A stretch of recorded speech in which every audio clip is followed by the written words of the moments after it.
तो यहाँ हमारे को चाहिए कोई जगह घर के लिए, बच्चों का सुकून चाहिए। अपने घर बनाते कुछ भी किसी देवी देवता की या घर के बाहर, तो वो नहीं लगाने देते थे। लेके जाते हैं वो पता नहीं कहाँ पे छुपा देते हैं। वहाँ पे मतलब कि हिंदू की लड़कियां ना ज्यादा पढ़ नहीं पाती थी। खोल के बोल सकते हैं हम भारतीय हैं, क्योंकि सनातनी हम हिंदू हैं। हिंदू हिंदुस्तान में रहेगा तो वो कहाँ जाएगा। कन्वर्ट कर लिया, मुस्लिम बना लिया। अगर लेते भी हैं तो वो मारते हैं, हाथ से नहीं, डंडे से नहीं, सीधा राइफल से। जानबूझ के जहाँ हिंदुओं के घर हैं उनके घरों के बाहर जानबूझ के गाय काट के 3-3, 4-4, 5-5 दिन कटी हुई गाय को छोड़ देते थे। ప్రస్తుతం మనం ఢిల్లీలో ఉన్నాం. మనం ఢిల్లీ రావడానికి గల ముఖ్య ఉద్దేశం ఏంటంటే పాకిస్తాన్ నుంచి వచ్చినటువంటి హిందూ శరణార్థులు భారత్లో ఉంటున్నారు. వాళ్ళు వచ్చి చాలా కాలం అవుతున్నప్పటికీ భారత ప్రభుత్వం ఏమో పాకిస్తాన్లో ఉన్నా లేకపోతే ఎక్కడ ఉన్నా హిందువులు హిందుస్థాన్లో ఉండొచ్చు, వాళ్ళని మేము ఆహ్వానిస్తున్నామంటూ కూడా బీజేపీ ప్రభుత్వంలో ఉన్నటువంటి కీలక నాయకులు చెప్పిన పరిస్థితి. ప్రస్తుతం మనతో పాటు పాకిస్తాన్ నుంచి ఇండియాకు వచ్చినటువంటి ఒక తల్లి ఉంది. అసలు ఆ పాకిస్తాన్లో అసలు వాళ్ళు ఎటువంటి ఇబ్బందులు ఎదుర్కొన్నారు, అసలు అక్కడ ఉన్నప్పుడు వాళ్ళ పిల్లల్ని చదివించడం కావచ్చు, వాళ్ళు ఎదుర్కొన్నటువంటి ఇబ్బందులు, ఒక తల్లిగా ఆ తల్లి పడ్డ మనోవేదన ఏంటి అనేది ఒకసారి ఆ మాటలను మేము తెలుసుకునే ప్రయత్నం చేద్దాం. इसलिए भाग रहे थे जो बच्चे हमारे बेटियां वगैरह जाते थे काम पढ़ने स्कूल में। ఏమంటున్నారంటే చాలా డైరెక్ట్గా చెప్తున్నారు, ఏంటంటే ఆడపిల్లల్ని చదివించాలనే పంపిస్తాము, కానీ పంపించినప్పటి నుంచి అక్కడ కల్మా చదవాలి అని చెప్పి ఒక ప్రెషర్ పెడతారు ఆడపిల్లల మీద. అలా మేము చదవకూడదు అని చెప్పి మానేసే వాళ్ళు చాలామంది ఉంటారు.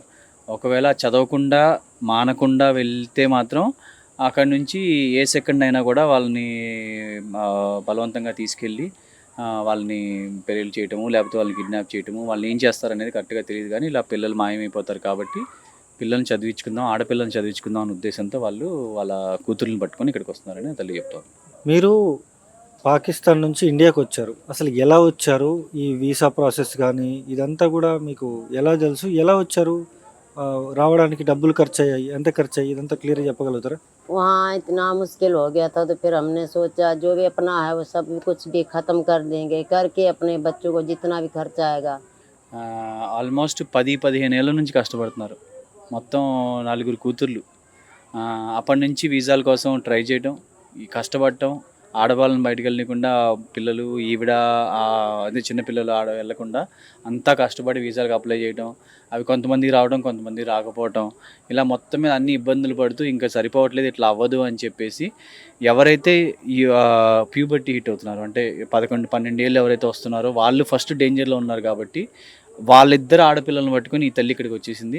ఇంకా వాళ్ళ హస్బెండ్ వాళ్ళు ఇంకా 2 ఆడపిల్లలు అక్కడే ఉండిపోయారు ఇంకా ఇప్పటికి కూడా. సో ఇప్పుడు వాళ్ళని తీసుకొని వద్దామంటే బార్డర్ క్లోజ్ చేసింది. సో ఇది చాలా పెద్ద కష్టమైన విషయం వీసా రావటం అంటే. సో అదన్నింటినీ కూడా వాళ్ళు మీరు చూస్తున్నారు ఎంత కష్టపడుతున్నారు ఆ వీసాల కోసం అనేది. సో అది కూడా చూడాలి మనం ఎట్లాగ దీన్ని బాగా చేయాలనే విషయం. ఇప్పుడు భారతదేశం మీరు వచ్చారు, భారతదేశం వచ్చిన తర్వాత ఇక్కడ ఉన్నటువంటి ప్రభుత్వం ఏమో హిందువులందరూ మా సహోదరులే, అందుకనే రావచ్చు, మీరు ఇక్కడ ఉండొచ్చు అని చెప్పారు. మరి ఇక్కడ మీకు ఎలా ఉంది, అన్ని ఫెసిలిటీస్ మంచిగా ఉన్నాయా? మరి మీరు బార్డర్ క్రాస్ చేసిన తర్వాత మీరు ఇంత ఇబ్బందులు ఎదుర్కొంటున్నారు కదా, ప్రభుత్వాన్ని ఏమైనా కోరదలుచుకున్నారా మీరు?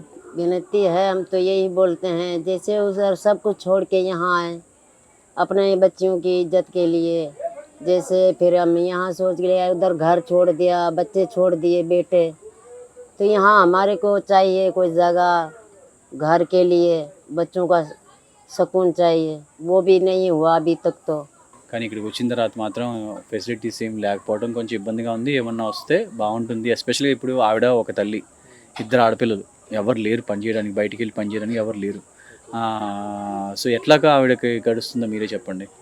సో అందుకని చెప్పి ఇట్లా ఉన్న వాళ్ళందరికీ కూడా కొంచెం ఏదైనా రాగానే మనం అన్నట్టు ఇందాక పాలసీ చెప్పినట్టు ఆ పాలసీ ద్వారా ఒక శరణార్థి కార్డు ఇచ్చి దాని కింద వాళ్ళకి ఉండటానికి, అలాగే ఒక 6 నెలలు ఏదన్నా తినడానికి 6 నెలలు కానీ మన గవర్నమెంట్ సపోర్ట్ చేస్తూ ఒక కొత్త పాలసీని ఏదన్నా తీసుకొని వస్తే వీటన్నిటికి కూడా ప్రాబ్లంకి ఒక రకమైన ఎండింగ్ వస్తుంది అనేది మా ఉద్దేశం. ఆవిడ ఉద్దేశం కూడా అదే. ఇప్పుడు మీరు పాకిస్తాన్ నుంచి ఇండియాకి వచ్చారు. ఇప్పుడు మీ ఎవరైతే కుటుంబ సభ్యులు ఉన్నారో వాళ్ళు పాకిస్తాన్‌లోనే ఉన్న పరిస్థితి ఉంది. మరి వాళ్ళు తిరిగి రాకపోతే మరి మీరు తిరిగి వెళ్తారా? हम तो यही चाह रहे हैं चाहे आए ना आए, जब भी आ सकते हैं, कभी भी आ सकते हैं वो। जैसे हम आ गए हैं तो कभी वो भी आ जाएंगे। ఇప్పుడు వాళ్ళని తీసుకొని రావడమే చాలా కష్టంగా తీసుకొచ్చాము. ఇంక ఏదేమైనా ఈ ఇద్దరు ఆడపిల్లల కోసం మేమైతే ఇక్కడే ఉంటాము. ఆడపిల్లలు చదువుకుంటారు, ఇక్కడే బాగుపడతారు, మహాభారతంలోనే మేము ఉంటాము అనేది ఆమె ఉద్దేశం.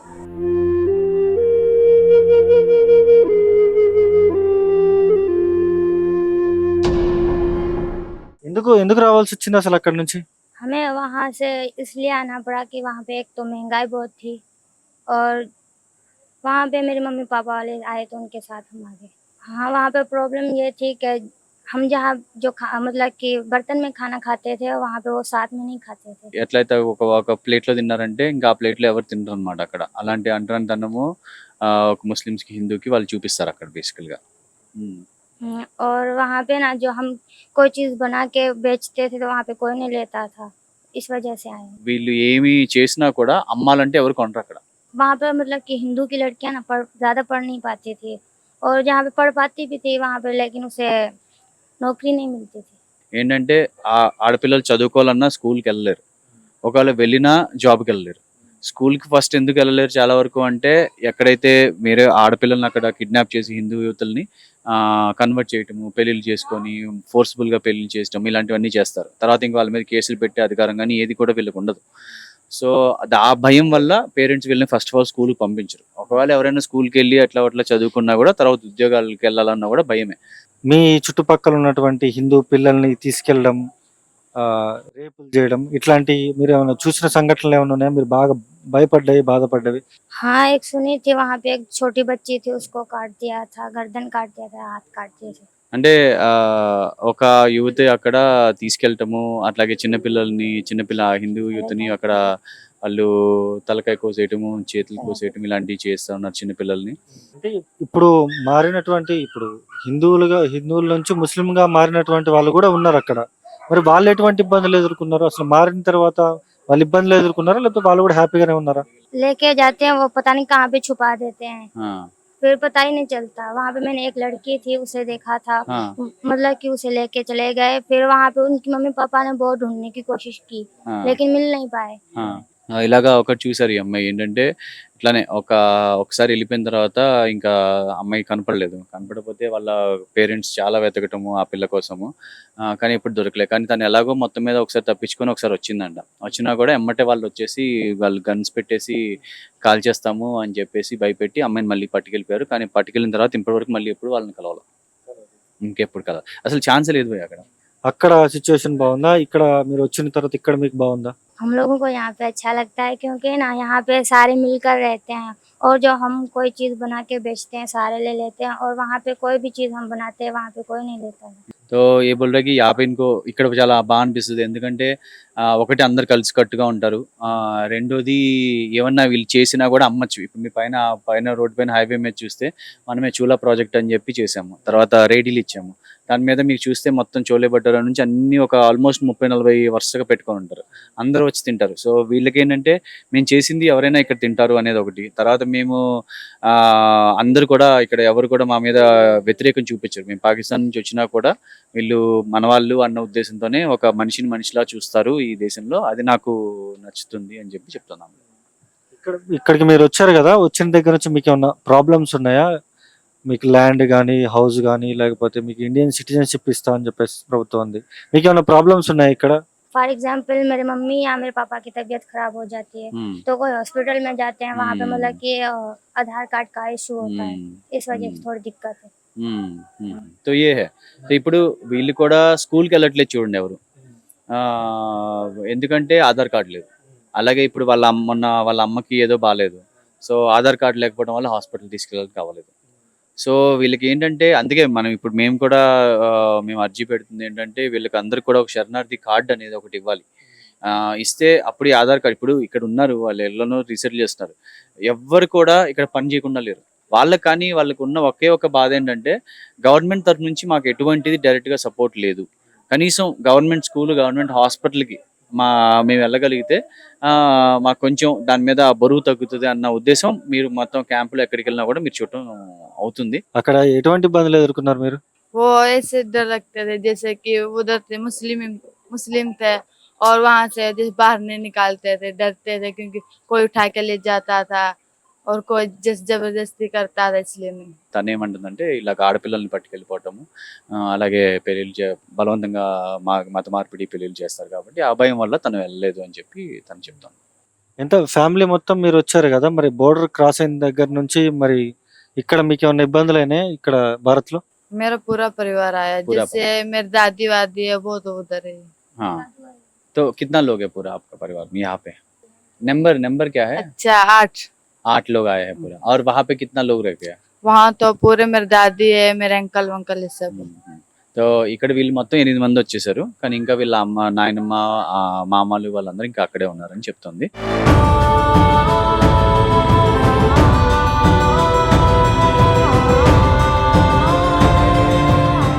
అసలు మీరు పాకిస్తాన్ నుంచి ఇక్కడికి రావడానికి గల ముఖ్య ఉద్దేశం ఏంటి? అసలు ఎటువంటి ప్రాబ్లమ్స్ ఎదుర్కొన్నారు మీరు పాకిస్తాన్లో? अभी 1947 से लेकर सनातन पर वहाँ पर अत्याचार हो रहे हैं, लेकिन 1947 या कुछ वर्षों से सोशल मीडिया नहीं था, लेकिन आज की डेट में सोशल मीडिया आया है। फिर अपने सनातन या धर्म को या विदेश में सभी को पता चला कि वाकई में पाकिस्तान में हिंदुओं के साथ अत्याचार होते रहते हैं। कुछ दिनों की बात है, एक ही परिवार के कर्ज के नाम पे मुसलमान ने क्या करा, लगभग 35 आदमी को कन्वर्ट कर लिया, मुस्लिम बना लिया। जैसे छोटी बच्ची से शादी कर ली, जैसे प्लस भी नहीं होती, 18 प्लस नहीं होती, लगभग 15, 16, 11 से 32 साल का पुरुष शादी कर लेता है, कन्वर्ट करेंगे। यही दिक्कत प्रॉब्लम है। हमारी बच्चियां हैं वो ज़्यादा हम नहीं पढ़ाते वहाँ पर, अगर ज़्यादा पढ़ाएंगे बड़ी एज हो जाती है तो हवश की बीमारी बन जाती है, उस पर हाईवी बन जाते हैं मुस्लिम, उसको उठा के ले जाते हैं, ज़्यादा से ज़्यादा उसमें 5वीं 6ठी करके उसको घर में बिठा देते हैं बस। ఇప్పుడు చాలా మంది పాకిస్తాన్లో ఉన్నటువంటి ముస్లిమ్స్ ఈ హిందువుల్ని ముస్లిం కమ్యూనిటీలకు మారమని చెప్పేసి అన్నారు. వీళ్ళు మారిన వాళ్ళు కూడా ఉన్నారు. మారిన వాళ్ళు చూసారా? వాళ్ళు మంచిగానే ఉన్నారా? చూసారా అసలు వాళ్ళని మీరు మారిన వాళ్ళని? अगर लेते भी हैं तो वो मारते हैं, और हाथ से नहीं, डंडे से नहीं, सीधा राइफल से। उसका काम ही है इस्लाम को बढ़ाना। మామూలుగా అందరు పబ్లిక్ అందరి దగ్గర కూడా గన్స్ నార్మల్గా ఉంటాయా? నార్మల్ మనం ఎలా ఫోన్ పట్టుకొని తిరుగుతున్నాం అట్లా గన్స్ పట్టుకొని తిరుగుతారా పాకిస్తాన్? भारत में AK-47 रखना जैसे मान के चलो पाप है, उसको दहशतगर्द मानते हैं, लेकिन वहां पर आम लोगों के पास AK-47 है। मेरे पास मतलब मेरे जैसे आदमी के पास AK-47 रहेगा घर में, कोई दिक्कत नहीं है। ఇప్పుడు మీరు ఇక్కడికి వచ్చారు కదా, మరి మీకు మరి భారత ప్రభుత్వం ఏమో పాకిస్తాన్ నుంచి వచ్చిన వాళ్ళందరూ కూడా మా సోదరులు, వాళ్ళకి ఇండియన్ సిటిజన్షిప్ ఇస్తామని చెప్పేసి ప్రభుత్వంలో ఉన్నటువంటి వాళ్ళందరూ చెప్పారు. మరి మీరు ఇక్కడికి వచ్చి చాలా కాలం అవుతుంది కదా, మరి ఎట్లా మరి మీకు ఇబ్బంది అవ్వట్లేదా? मेन पॉइंट ये है, बहुत अच्छा सवाल पूछा है भाई साहब ने। हिंदुस्तान में आए, सही है, बहुत अच्छा लग रहा है यहाँ पे, कोई दबाव नहीं है, कोई किसी का रोक टाक नहीं है, हमें सम्मान मिला है। और ज़्यादा जो हमारे सनातनी भाई हैं, आप जैसे भाई हैं, चाहे तमिलनाडु हो चाहे यूपी बिहार, सब भाइयों ने प्यार दिया कि हम मोस्ट वेलकम, आ गए आप, बहुत अच्छी सेवा चली है। सरकार ने भी अच्छा ही किया, जो नागरिकता का बिल पास किया है, बहुत अच्छी हमें खुशी है।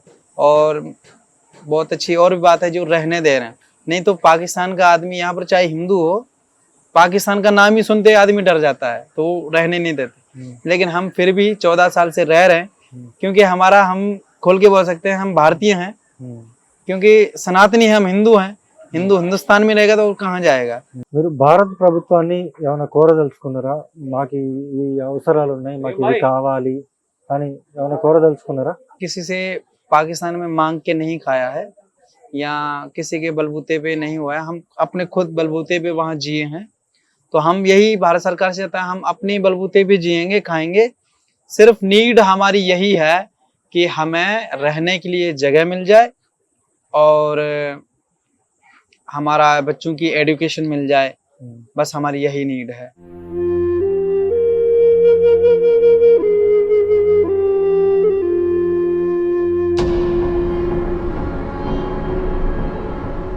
థ్యాంక్ యూ బ్రదర్, ఇంత దూరం వచ్చినందుకు. మీరు వినేసి హైదరాబాద్ నుంచి ఇంత ఎండల్లో ఇక్కడికి ఎవరు రారు, మా ఫ్యామిలీలోనే ఎవరు రారు. పిలిస్తే ఎవరు రారు ఇక్కడికి ఇంత దూరం ఇంత ఎండల్లో. మీరు మా మా వాళ్ళందరూ బాధ విని అమ్మటే వచ్చారు. అసలు మీకెందుకు ఈ పాకిస్తాన్లో ఉన్న హిందువుల్ని ఇక్కడ వీళ్ళ పక్షాన నిలబడాలి, నా వాయిస్ రేజ్ చేయాలి, వీళ్ళకి ఎంతో కొంత హెల్ప్ చేయాలని మీకు ఎందుకు అనిపించింది అసలు? అంటే హెల్ప్ ఏం లేదు బ్రదర్ ఇక్కడ. ఇక్కడ హెల్ప్ కంటే కూడా ఇది ఒక సేవ. హెల్ప్ కి సేవకి చాలా తేడా ఉంటుంది. హెల్పింగ్ కి సర్వింగ్ కి చాలా తేడా ఉంటుంది. హెల్ప్ అంటే ఏదో మనం వాళ్ళ కోసం చేస్తున్నాం అనే ఒక ఉద్దేశంతో అనుకున్నాం, అలా ఏం లేదు. ఇది ఏంటంటే మన వాళ్ళు ఎక్కడికి వెళ్ళలేక దిక్కు అనేది లేక సరిగ్గా మన వాళ్ళు ఇక్కడికి రావడం అనేది జరుగుతూ ఉంది. అర్థమైందా? సో ఈ రోజున అక్కడ వీళ్ళ మీద ఎన్ని అత్యాచారాలు అవుతాయనేది నేను తెలుసుకున్నాను. సో నేను మొదట గిరిజన ప్రాంతంలో పనిచేసేవాడిని. గిరిజన ప్రాంతంలో పనిచేస్తూ ఆ గిరిజన ప్రాంతం నుంచి నాకు ఎప్పుడైతే అక్కడ ప్రాజెక్ట్ నాకు ఇంకా నా అవసరం లేదు అనిపించిందో ఆ టైంలో నేను రీసెర్చ్ చేయడం మొదలు పెట్టాను. అంటే అక్కడ మన ఏదైతే స్కెడ్యూల్ ట్రైబ్ మన బ్రదర్స్ అండ్ సిస్టర్స్ ఉన్నారో వాళ్ళతో పనిచేసేవాడిని. సో అలాగే ఇంకా ఇక్కడ ఏదన్నా మన షెడ్యూల్ ట్రైబ్ కానివ్వండి, షెడ్యూల్ క్యాస్ట్ కానివ్వండి, ఇలా వాళ్ళకి ఏదైనా ఇష్యూస్ ఉన్నాయా ఎక్కడైనా భారత్ లో. అందుకే నేను అది మొదలు పెట్టినప్పుడు ఒక్కడనే మొదలు పెట్టా, ఇది ఆర్కు మన కోరాపుట్ ప్రాంతంలో. అప్పుడు అది అయిపోయేసరికి ఆల్మోస్ట్ ఒక 70-80 మంది వాలంటీర్లు అనేది మనకు వచ్చారు. అంటే శక్తి పెరిగింది. శక్తి పెరిగినప్పుడు భారత్ లో ఇంకా పెద్ద పని చేయొచ్చు, ఎక్కడ రీసెర్చ్ చేద్దాం అనుకున్నప్పుడు నేను రీసెర్చ్ చేస్తున్నప్పుడు మన భీల్ కమ్యూనిటీ అని చెప్పేసి రాజస్థాన్ ఏరియాలో ఉండే మన స్కెడ్యూల్ కమ్యూనిటీ అన్నమాట. సో వాళ్ళందరి గురించి నేను చదువుతా ఉన్నప్పుడు పాకిస్తాన్ లో కూడా మన వాళ్ళు చాలా భీల్ కమ్యూనిటీ చాలా ఉన్నారు. వాళ్ళు అక్కడ నుంచి పారిపోయి భారత్ వస్తున్నారు. ఇక్కడికి వచ్చిన తర్వాత వాళ్ళకి ఏం లేదు అనేది ఒకటి నేను చదవడం అనేది జరిగింది. దాన్ని చదివిన తర్వాత నేను దాని మీద ఇంకా రీసెర్చ్ చేశాను. రీసెర్చ్ చేసిన తర్వాత నాకు అర్థమైంది అంటే అసలు దీని గురించి ఎవరికి ఏం ఐడియా లేదు, ఎటువంటి ఐడియా లేదు. సో ఇట్లాంటి ఇష్యూనే నాకు ఇష్టం. నేను ఎప్పుడైనా కూడా ఏంటంటే ఎక్కడైతే ఒక క్రాక్స్ లో ఉందంటారు కదా, ఏదైతే మన మధ్యలో పడిపోయి ఉంటుంది అటు ఇటు కనపడకుండా, అలాంటి ఇష్యూ నేను తీసుకొని దాని మీద మనం భారత్ కి పని చేస్తే భారత్ ఇంకా స్థిరంగా ఉంటది అనే ఉద్దేశంతో అలా డార్క్ స్పాట్స్ ఎదగటం అనేది నా ఉద్దేశం. సో దాంట్లో ఫస్ట్ ఆ గిరిజన ప్రాంతంలో దొరికింది, తర్వాత ఇక్కడ. సో అప్పుడు నేను కొన్ని రోజులు ఇట్లానే వచ్చి ఎక్కడెక్కడైతే ఉండేవాళ్ళు కొన్ని కలవటం, వాళ్ళ ఇష్యూస్ కనుక్కొని భారత్ రెఫ్యూజీ యాత్ర అని చెప్పేసి నేను 13,000 కిలోమీటర్లు బైక్ మీద కన్యాకుమారి నుంచి కన్యాకుమారి వరకు ఎవరైతే పాకిస్తాన్, బంగ్లాదేశ్, శ్రీలంక ఇలా పక్క దేశాల నుంచి అక్కడ ఉండలేక పారిపోయి భారత్ వస్తున్నారో వాళ్ళందరినీ కూడా నేను ఆ యాత్రలో కలవటం జరిగింది. ఆ యాత్ర చేసినప్పుడు నేను చూశాను మనకు ఉన్న ప్రాబ్లమ్స్ ఏంటి, ఎంత ఇబ్బందులు పడుతున్నారు అని చెప్పేసి. ఆ తర్వాత ఇంకా నో లుకింగ్ బ్యాక్. ఎందుకంటే ఈ రోజున మీరు చూస్తారు ఇక్కడ ఈ క్యాంప్ చూస్తున్నారు. ఈ క్యాంప్ మేము ఒక్కొక్క ఇల్లు కట్టడానికి ఆల్మోస్ట్ ఒక 18,000 బడ్జెట్ తో కడతాం. ఎందుకంటే మనకి లేబర్ ఉండదు, ఎవరికి వాళ్ళు ఇప్పుడు అన్న వాళ్ళు వీళ్ళు ఎవరికి వాళ్ళు ఇల్లు కట్టుకుంటారు. సో ఆ 18,000 మనం ఇచ్చినప్పుడు మొదటగా వాళ్ళు, మీరు నమ్ముతారో లేదో, వాళ్ళకి ఇచ్చిన ఏదైతే మనం సామాన్ ఇస్తామో, ఇప్పుడు మట్టి కానివ్వండి, కర్ర, వాటితో ఫస్ట్ వాళ్ళు ఇల్లు కట్టుకోరు, ఫస్ట్ చిన్న గుడి కట్టుకునేవాళ్ళు. సో అది చూసినప్పుడు నాకు చాలా ఇన్స్పైరింగ్ అనిపించేది. సో అట్లాగా చిన్నగా ఈ రోజున నేను ఆల్మోస్ట్ ఒక 7 years వీళ్ళతో పాటు కంప్లీట్ గా వాళ్ళతో పాటే ఉంటూ పని చేస్తూ చూస్తున్నా వాళ్ళని ఎంత నేను రూపాయి ఖర్చు ఉంటుంది నాకు. వాళ్ళే భోజనం పెడతారు, ఏ ఇంట్లో కావాలంటే ఆ ఇంట్లోకి వెళ్ళడం తింటమే. సో వాళ్ళకి ఏం లేకపోయినా వాళ్ళు ఇంత ప్రేమ చూపిస్తారు. అలానే ధర్మాన్ని కాపాడే ఒక కమ్యూనిటీ. సో వీళ్ళకి చేయటం అనేది ఒక బ్లెస్సింగ్ గా భావించి మేము పనిచేయడం అనేది జరుగుతాం. యువతకి మీరు ఏం సందేశం తెలుసుకున్నారు ఈ వేదిక? జూన్ భయ్య, ఇవన్నీ కూడా తప్పకుండా యువతలో ఆ శక్తి ఉంది, అర్థమైందా? కానీ యువత ఎంత క్లారిటీ ఉందనేది కూడా మనం చూసుకోవాలి. ఫోకస్ ఉండాలి, అర్థమవుతుందా?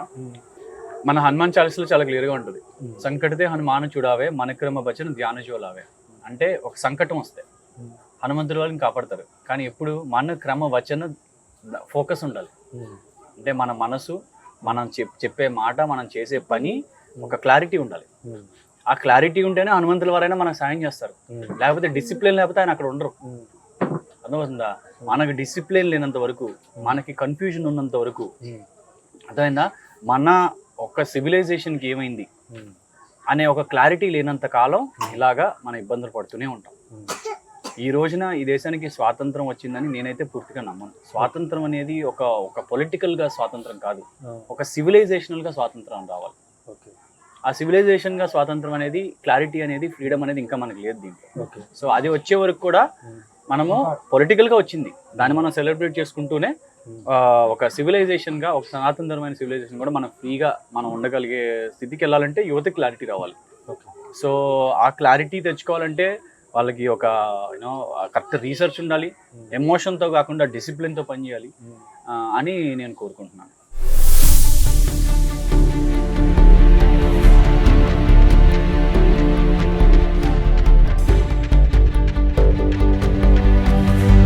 చూసాం కదా, ఇంతసేపు మనం ఢిల్లీలోని సిగ్నేచర్ బ్రిడ్జ్ కింద ఉన్నటువంటి ప్రాంతంలో పాకిస్తాన్ నుంచి వచ్చినటువంటి వాళ్ళంతా కూడా నివసిస్తున్న విషయం మనం అందరం చూసాం. కానీ వాళ్ళు ఎటువంటి పనులు చేస్తున్నారు అంటే, ఈ బ్రిడ్జ్ దగ్గర సుమారు 40-45 షాపులు అయితే వాళ్ళు పెట్టుకొని ఉంటున్న పరిస్థితి కూడా ఉంది. కచోడి, అదేవిధంగా పానీపూరి బండికి సంబంధించినటువంటి దుకాణాలు అయితే ఇక్కడ పెట్టుకొని వాళ్ళు జీవనం కొనసాగిస్తూ ఉన్నారు. ఇప్పటికైనా ప్రభుత్వం వాళ్ళని పట్టించుకొని వాళ్ళకి కనీసమైన మౌలిక సదుపాయాలు అందించాలంటూ కూడా బాధితులు అయితే కోరుతున్న పరిస్థితి అయితే ఇక్కడ ఉంది.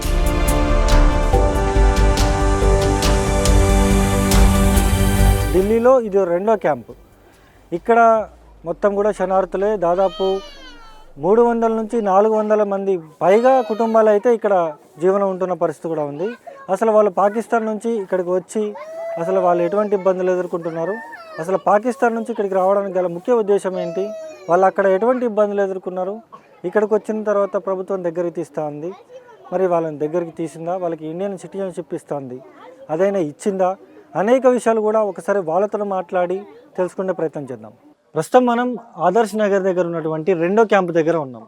అసలు ఇక్కడ పరిస్థితి ఎలా ఉంది, వీళ్ళు ఎంతకాలం నుంచి ఇక్కడ జీవనం ఉంటున్నారు, అసలు పాకిస్తాన్ నుంచి వీళ్ళు ఇండియాకి అసలు ఎటువంటి ప్రాబ్లమ్స్ ఫేస్ చేసి వచ్చారు, అనేక విషయాలు కూడా మాట్లాడే ప్రయత్నం చేద్దాం. 25 एक परिवार हैं जिनकी संख्या लगभग 1050 के आसपास है और 2013 मई में ये कैंप बसा था। 20 परिवारों से शुरू हुआ था, अभी लगभग 220 परिवार हैं। पिछले 13 साल हो गए इस कैंप को यहाँ पे। సో ఇక్కడ మొత్తం ఇప్పుడు 220 కుటుంబాలు ఉంటున్నారు. ఆల్మోస్ట్ 1500 మంది ఆల్మోస్ట్ ఇక్కడ ఉండటం అనేది జరుగుతూ ఉంది. వీళ్ళందరూ కూడా లాస్ట్ 10 ఏళ్ళ పైనుంచి ఈ ఏరియాలో వచ్చి ఉండటం జరుగుతుంది. ఇది ఇంకో విధంగా ఏంటంటే ఇది ఒక ట్రాన్సిట్ క్యాంప్ లాగా మేము చేస్తాం అనమాట. సో ఇక్కడ రావటము, ఇక్కడికి వచ్చిన తర్వాత మొత్తం పేపర్ వర్క్ అంతా లీగల్గా మొత్తం చేసి ఇక్కడ నుంచి వాళ్ళు గుజరాత్ కానీ రాజస్థాన్ కానీ వెళ్ళటం అనేది జరుగుతూ ఉంటుంది. ఓకే. ఇప్పుడు వీళ్ళు ఇన్ని సంవత్సరాల నుంచి ఇక్కడ ఉంటున్నారు కదా, మరి వీళ్ళకి ఇండియన్ సిటిజన్షిప్ వచ్చిందా వీళ్ళందరికీ? 31 परिवार है। 30 परिवार के 145 लोग हैं जिनको नागरिकता के लिए जो भारत सरकार का जो अभी सिटीजनशिप अमेंडमेंट एक्ट आया था उसके अधीन आते हैं और लगभग 145 लोगों ने रजिस्टर किया था, जिसमें से 101 लोगों को मिल गई है, 45 लोगों को भी जल्दी मिल जाएगी, तो सभी को मिल जाएगी 2014 से जो पहले आए थे उनको। అంటే 2014 ముందర ఎవరైతే వచ్చారో సిఏ అనేది ఉంది కదా, సో దాని ముందర వచ్చిన ఒక 30 ఫ్యామిలీలు వచ్చారు. వాళ్ళందరిలో కూడా ఆల్మోస్ట్ ఒక 23-24 ఫ్యామిలీలకు ఆల్రెడీ సిటిజన్షిప్ అవ్వటము, ఓటింగ్ రైట్స్ అవ్వడం జరిగింది. ఇంకా మిగతా ఫ్యామిలీస్ కూడా అర్జీ పెట్టున్నాం, అది కూడా అయిపోతుంది త్వరలో. కానీ ఇంకా మిగతా ఏదైతే 200 కుటుంబాలు ఉన్నాయో వాళ్ళకి మాత్రం ఎటువంటి సదుపాయం అనేది లేదు. ఇప్పుడు వీళ్ళు ఇక్కడ చాలా కాలం నుంచి కూడా ఉంటున్న పరిస్థితి ఉంది. వీళ్ళు అసలు పాకిస్తాన్ నుంచి ఇక్కడికి ఎటువంటి ఇబ్బందులు ఎదుర్కొని ఇక్కడికి వచ్చారు?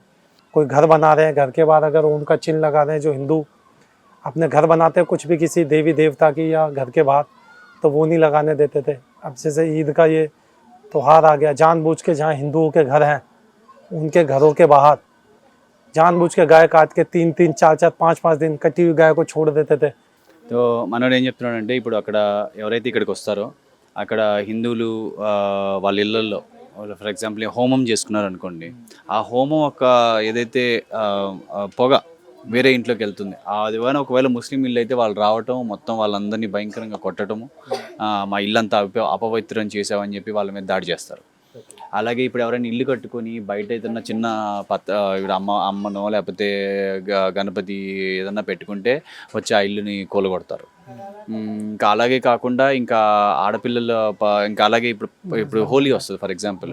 ఇట్లా ఏదైతే మన పెద్ద పెద్ద ఉత్సవాలు వచ్చినప్పుడు ఏం చేస్తారంటే గోమాతను తీసుకొచ్చి ఇంటి ముందర కట్ చేసి అలాగ వదిలేస్తారు ఒక 3, 4, 5 రోజులు. వాళ్ళు అన్ని రోజులు కూడా వీళ్ళందరూ ఇళ్లలో ఉండాల్సిందే, ఎందుకంటే వాళ్ళు బయటకు చూడటానికి ఇష్టపడరు కదా. సో వాళ్ళు 5 రోజులు, వారం రోజులు ఇంట్లో బందీలుగా ఉండిపోవాలి. ఇంకా ఆడపిల్లలు అయితే ఇంక బందీలే. వాళ్ళు ఏదో ఒక ఊర్లో పుడతారు, స్కూల్కి పంపించాలంటే భయము బాగా, అందుకని చెప్పి ఆ ఊర్లో ఉంటారు. పెళ్లి చేసుకుని ఇంకో ఊరు వెళ్ళాల్సిందే, కానీ లేకపోతే ఆ ఊరు దాటి వెళ్ళాలంటేనే ఒక హిందూ ఆడపిల్లకి భయం, భయంకరం. సో ఇక్కడ పుడుతుంది తల్లి, అక్కడికి వెళ్ళి పెళ్లి చేసుకుంటే వేరే ఊరు వెళ్తుంది, చచ్చిపోయిన తర్వాత శ్మశానానికి వెళ్తుంది, అంతే. ఇంక అక్కడితో ఒక ఆడదాన్ని మన హిందూ యువత జీవితం అనేది అక్కడ అంతమైపోతుంది, లేకపోతే కిడ్నాప్ గురవుతుంది. సో ఇట్లాంటి పరిస్థితుల్లో అక్కడ నుంచి వాళ్ళందరూ కూడా ఇక్కడికి వస్తున్నారు. వాళ్ళ పాస్పోర్ట్లో కూడా ఉంటుంది ఇస్లామిక్ జుమే అని చెప్పేసి, అంటే ఇది ఇస్లాం ఒక దేశం అని చెప్పేసి క్లియర్గా ఉంటుంది అది. సో అందుకని చెప్పి వాళ్ళు అక్కడ డెఫినెట్గా ఇట్లాంటి అత్యాచారాలన్నీ చేస్తూ ఉంటారు. దాని నుంచి పారిపోయి వాళ్ళు భారత్ అనేది రావటం, ఎందుకంటే ఇంతకు మించి ఎక్కడికి వెళ్ళలేరు. అది డబుల్ విధంగా చూసుకున్నా, ధర్మం ప్రకారం చూసుకున్నా వాళ్ళు ఇక్కడికే రావాలి. అందుకని చెప్పి వాళ్ళందరూ కూడా అంత కష్టాలు పడి ఇక్కడికి రావడం అనేది జరుగుతుంది. ఇప్పుడు వీళ్ళు పాకిస్తాన్ నుంచి ఇక్కడ వచ్చిన పరిస్థితి ఉంది. అసలు మరి పాకిస్తాన్లో అసలు ఇమిగ్రేషన్ తీసుకోవడం, పాస్పోర్ట్ అప్లై చేయడం, వీసా రావడం, ఇదంతా ఎట్లా స్టెప్ ఒకసారి చెప్పమని. और बहुत बड़ा प्रोसीजर है ये. अगर मान लो आज सोचा है ना तो सब कुछ सही रहा, भगवान का आशीर्वाद रहा और किस्मत का साथ रहा तो भी मिनिमम 2 साल लगते हैं. 2 साल आपको मिनिमम लगेंगे. सब कुछ सोचने के बाद सब कुछ तुम्हारे अनुसार चल रहा है तो भी मिनिमम 2 साल लगते हैं. और अगर सब कुछ सही नहीं चला तो फिर पता नहीं आ भी पाओगे नहीं आ पाओगे, और धन भी बहुत खर्च होता है और समय का कुछ पता नहीं इसमें कितना लग जाए. ఒక వీసాకి 3,150 రూపాయలు ఖర్చు అవుతుంది ఎగ్జాంపుల్. అది వాళ్ళు ఆ వీసా తెచ్చుకోవాలంటే ఆల్మోస్ట్ 35,000 పైన ఖర్చు అయిపోద్ది. అంటే బ్రోకర్లు తింటాం కానీ అది కానీ ఇది కానివ్వండి. సో అంత డబ్బులు వాళ్ళ దగ్గర ఉండవు. 7 మంది కుటుంబం అంటే ఆల్మోస్ట్ 2.5 లక్షల రూపాయలు. సో 2.5 లక్షల రూపాయలు వాళ్ళు ఒక్కసారి జమ చేసుకోవాలంటే చాలా కష్టం. ఒక్కసారి 2 ఏళ్ళు పడుతుంది, ఒక్కసారి 7 ఏళ్ళు పడుతుంది. ఇన్ని తీసుకున్న తర్వాత చాలా మందికి, సగం మందికి వీసా వస్తుంది, అదే కుటుంబంలో సగం మందికి రాదు. సో సగం మందిని వదిలేసి రావాల్సి వస్తుంది. అలాగే సరే అన్నీ కుదిరిపోయాయి అనుకుంటే బార్డర్కి వస్తే బార్డర్లో వాళ్ళ స్పెషల్ ఫోర్సెస్ ఉంటుంది. వాళ్ళు ఎంత దారుణం అంటే లిటరల్గా ఇలా వీసా పట్టుకుంటారు అంతే, మన దగ్గర ఉన్నాయి ఇవ్వండి లేదా చింపేస్తామని చెప్పి. లేకపోతే ఏదో చిన్న చూపిస్తారు. ఇప్పుడు 2 ఏళ్ళు 3 ఏళ్ళు పడుతుంది, ఇంతలోపల ఒక పాప పుట్టింది, చిన్న పాప. ఇప్పుడు ఆ పాపని తీసుకొని వెళ్ళడానికి వీల్లేదు. ఒకవేళ తీసుకెళ్ళాలంటే డబ్బులు ఇవ్వమంటారు, బాగా ఎక్కువ డబ్బులు ఇవ్వమంటారు. వాళ్ళ దగ్గర ఏముంటాయి. అలాగా అక్కడ ఉండిపోయిన తల్లులు కూడా చాలామంది ఉంటారు. అలాగే ఇప్పుడు చాలామంది, ఇప్పుడు మనం చెప్పినట్టు బార్మేర్లో ఉన్నారు, మెహసానాలో ఉన్నారు, సగం ఫ్యామిలీని వదిలేసి సంవత్సరం బిడ్డను వదిలేసి వచ్చిన వాళ్ళు ఉన్నారు. ఫస్ట్ ఆడవాళ్ళని తీసుకొచ్చి, చిన్నపిల్లల్ని తీసుకొచ్చి మగపిల్లల్ని వదిలేసిన వాళ్ళు ఉన్నారు, తమ్ముడిని అన్నలు వదిలేసిన వాళ్ళు ఉన్నారు. ఇలాగ చాలా ఇబ్బంది పడి వాళ్ళు ఇక్కడికి వచ్చారంటే ఆల్మోస్ట్ అది ఒక లక్ మీద ఇక్కడికి వస్తున్నారు. అది ఇప్పుడు వీళ్ళు ఎవరైతే హిందువులు ఉన్నారో, హిందువులు మరి ముస్లింలలో కలవాలని చెప్పేసి వాళ్ళు ప్రెజర్ చేస్తున్నారు. ఇంత ఇబ్బంది పడి పిల్లల్ని కోల్పోయి, పిల్లలు ఇబ్బంది పడి, తల్లులు ఇబ్బంది పడి, ఇలా ఫ్యామిలీ అంత ఇబ్బంది పడే బదులు ముస్లిం కమ్యూనిటీలో మారిపోతే ఏమవుతుంది అసలు మరి? तो जो मुस्लिम कट्टरपंथी संगठन है उसको बोलते हैं कि अब तेरे को अगर इधर रहना है तो तुझे अब पहले इस्लाम कबूल करना होगा, वरना तू इधर रह नहीं सकता. तो मजबूरी में ऐसे बहुत से लोग चाहते हैं जो इस्लाम कबूल करते हो. तो जो वहाँ पे भी संघर्ष करते हैं, मान लो किसी की बेटी उठा ली, किसी को कुछ कर लिया, किसी का बेटा उठा लिया, किसी की किडनैपिंग कर ली, जो कि वहाँ पे आम बात है कि उसकी एवज में वही ये बोलते हैं कि छोड़ देंगे लेकिन तुझे इस्लाम कबूल करना होगा. సో మనోడు ఏమన్నా అంటే తప్పకుండా ఈ రోజున అక్కడ 22%, 14% అలా ఉన్నవాళ్ళు ఈరోజు 1% కంటే తక్కువ వచ్చారు అంటే తప్పకుండా ఇప్పుడు ఏంటంటే ఒక ఆడపిల్లని పట్టుకెళ్ళిపోతారు, లేకపోతే ఎవరో ఒకరిని పట్టుకెళ్ళిపోతారు, కిడ్నాప్ చేస్తారు. వదిలితే వదలాలి అంటే మీరు అందరూ కూడా ముస్లిం మారాలి అంటారు. చాలామంది వద్దంటారు, చాలామంది పో అంటారు. మనం చాలామంది పోనీలే అనుకొని ధర్మం పరివర్తన అవ్వకుండా ఉండేవాళ్ళు ఉన్నారు కాబట్టి ఇక్కడ మనకి ఇంకా ఇంతమంది ఇక్కడ ఉన్నారు. కానీ చాలామంది ఇంకా హోప్ లేక, వాళ్ళకి ఒక దిక్కు లేక ఒప్పుకోవాల్సి వచ్చే పరిస్థితులు అక్కడ ఉన్నాయి. అందుకని చెప్పి ఈ రోజున అక్కడ నుంచి ఈ పరిస్థితిలోకి అనేది వాళ్ళు రావడం అనేది జరుగుతూ ఉంది. ఇప్పుడు భారత్ ప్రభుత్వం ఏమో మీరు హిందువులు ఏ దేశంలో ఉన్నా రండి, హిందుస్థాన్లో స్వాగతిస్తాం అంటూ కూడా మాట్లాడింది. మరి ఇప్పుడు వీళ్ళు వచ్చారు, వీళ్ళకి ఇండియన్ సిటిజన్షిప్ ఇవ్వట్లేదు, వీళ్ళు ఏమని కోరుతున్నారు ప్రభుత్వం? मांग जी सबसे बड़ी तो मांग यही है कि अभी भी भारत में जो आते हैं उनके लिए बड़ा भारत में रहना बहुत ज़्यादा डिफ़िकल्ट है, जिसके 2-3 कारण मुख्य है। पहला कि वीज़ा एक्सचेंज करना, वीज़ा एक्सचेंज फ़ीस बढ़ गई है। दूसरा, एक गारंटर चाहिए होता है। गारंटर बनने के लिए, पाकिस्तान व्यक्ति का गारंटर बनने के लिए यहाँ के लोकल लोग आगे नहीं आते हैं। ఇప్పుడు అక్కడ నుంచి వచ్చిన వాళ్ళకి ఎల్టీవీ అని ఉంటుంది, అంటే లాంగ్ టర్మ్ వీసా అనేది ఒకటి చేయాలి. దానికి ఖర్చు చాలా ఎక్కువైపోయింది, ఫీజు పెంచేశారు. సో అది చాలా పెద్ద కష్టం అవుతుంది. అదే కాకుండా ఇంకొక ముఖ్య విషయం ఏంటంటే ఇప్పుడు ఎక్కడో రాజ్కోట్లోనో ఎక్కడో ఉంటే వాళ్ళు వీసా ఎక్స్టెండ్ చేసుకోవడానికి ఢిల్లీ రావాలి. అంటే అంతమంది కుటుంబ సభ్యులంతా ఢిల్లీ వచ్చి వెళ్ళాలంటే వాళ్ళకి సంపాదించుకున్నంతా దాంట్లో పోతుంది. మళ్ళీ అదొక పెద్ద ఇష్యూ ఉంది. అదే కాకుండా ఇప్పుడు ఆయన మనోడు చెప్తున్నాడంటే మేము పనిచేస్తున్నట్టు ఇప్పుడు వాళ్ళు ప్రస్తుతానికంటే మేము చూసుకుంటున్నాము, ఏది ఎల్టీవీలు చేయటము మొత్తం అన్నీ మనం చూసుకుంటున్నాము. అలాగే మేము రెఫ్యూజీ స్టేటస్ అనేది ఒకటి ఇవ్వాలని చెప్పి ఒక పాలసీ ఒకటి తయారు చేయడం జరిగింది. బార్డర్ క్రాస్ చేయగానే వాళ్ళకి శరణార్థి స్టేటస్ ఇవ్వాలనేది. అది కానీ వచ్చింది అంటే ఇప్పుడు ఈ రోజున ఇక్కడ నుంచి హరిద్వార్ వెళ్ళాలంటే కూడా వెళ్ళి పర్మిషన్ తీసుకుని వెళ్ళాల్సిన పరిస్థితి. అది ఉంటే కనీసం వెళ్ళి హరిద్వార్ వెళ్ళి ఒక మునిగి వస్తారు. అర్థమవుతుందా? ఇప్పుడు లేదు, ఇక్కడ కుదరట్లేదు, గుజరాత్లో వెళ్దాము అనుకుంటే మళ్ళీ ఇంటర్ స్టేట్ అని చెప్పేసి మళ్ళీ దాని పర్మిషన్స్ తీసుకోవాలి. అవన్నీ లేకుండా కొంచెం ఫ్రీ మూవ్మెంట్ అనేది ఇక్కడ నుంచి అక్కడి నుంచి ఇక్కడికి దాని ద్వారా ఉంటుంది. దాని ద్వారా గవర్నమెంట్ కూడా వాళ్ళని ట్రాక్ చేయొచ్చు.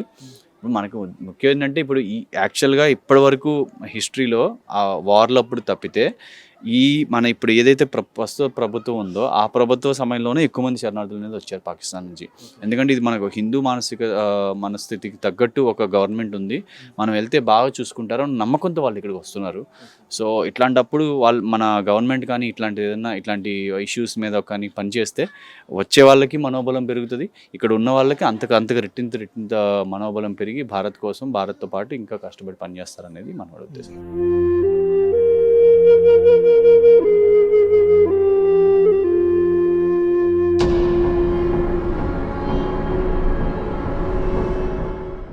చూసాం కదా, పాకిస్తాన్ నుంచి భారత్కి వచ్చినటువంటి శరణార్థులు ఇక్కడికి వచ్చి మేము చాలా ఇబ్బందులు ఎదుర్కొంటున్నాం, ప్రభుత్వం మమ్మల్ని దగ్గరికి తీయాలి, ప్రభుత్వం మమ్మల్ని పట్టించుకోవాలంటూ కూడా వాళ్ళు ప్రభుత్వాన్ని వేడుకుంటున్న పరిస్థితి కూడా ఇక్కడైతే ఉంది.